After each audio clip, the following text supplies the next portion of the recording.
तहकीकात के दौरान FIR नंबर 162 साल 2025 थाना नौगाम में एक बड़ी मिकदार में धमाका खेज मवाद, केमिकल्स और दीगर अशिया 9 और 10 नवंबर 2025 को फरीदाबाद से बरामद की गईं। ये बरामदशुदा सामान दीगर रिकवरी की तरह थाना नौगाम के खुले मैदान में मुकम्मल हिफाजती इंतजामात के साथ रखा गया था। तयशुदा कानूनी तरीक़ेकार के मुताबिक इन बरामदात के नमूने फोरेंसिक और केमिकल तज्जिये के लिए भेजे जाने थे।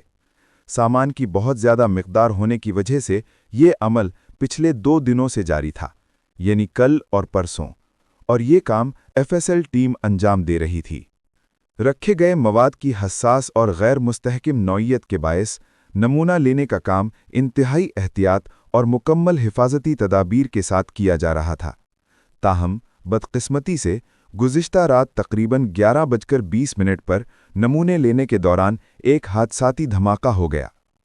इस वाक़े की वजूहात के हवाले से किसी भी किस्म का अंदाज़ा या क़यास आराई करना गैर ज़रूरी है। इस अफसोसनाक वाक़े में 9 अफराद जान बहक हुए, जिनमें शामिल हैं SIA का एक अहलकार, FSL टीम के 3 अहलकार, क्राइम फोटोग्राफी के 2 अफराद, रेवेन्यू के 2 अफसरान जो मजिस्ट्रेट टीम का हिस्सा थे और एक दर्जी जो टीम के साथ काम कर रहा था। इसके अलावा 27 पुलिस अहलकार, 2 रेवेन्यू अहलकार और करीबी इलाकों के 3 आम शहरी जख्मी हुए। जख्मियों को फौरी तौर पर करीबी अस्पताल मुंतकिल किया गया, जहां उनका इलाज जारी है। थाने की इमारत को शदीद नुकसान पहुंचा है और इसके आसपास की इमारतें भी मुतासिर हुई हैं। नुकसान का दुरुस्त अंदाज़ा लगाया जा रहा है। इस बदकिस्मत वाक़े की वजूहात की बाकायदा तहकीकात जारी हैं।